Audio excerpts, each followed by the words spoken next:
Hello friends, இன்றைக்கி நான் ரவா பொங்கல் செய்ய போகிறேன்ப்பா. அதுக்கு நான் ரவை எடுத்து வச்சுருக்கேன்.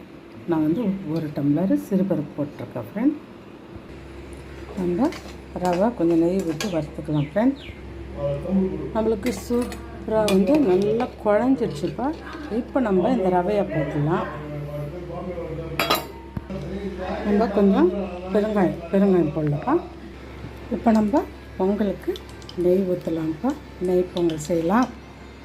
இப்போ நம்மளுக்கு நல்லா நெய் காஞ்சிடுச்சுப்பா. இஞ்சி, பச்சை மிளகாய், கருவேப்பிலை போடுறேன். இப்போ நம்மளுக்கு இஞ்சி பொரிஞ்சிடுச்சுப்பா. நான் முந்திரி, மிளகு, சீரகம் போட்டுருக்கேன். இப்போ நான் நெய்யில் வறுக்க எல்லாத்தையும் இதில் போட்டுறேன்.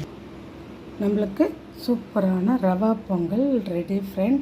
நம்ம அவசரமாக செஞ்சதுக்கு நான் வேர்க்கடலை சட்னி சைட் டிஷ்ஷாக பொங்கல் செஞ்சுருக்கேன். டைம் ஆகிடுச்சுன்னா சீக்கிரம்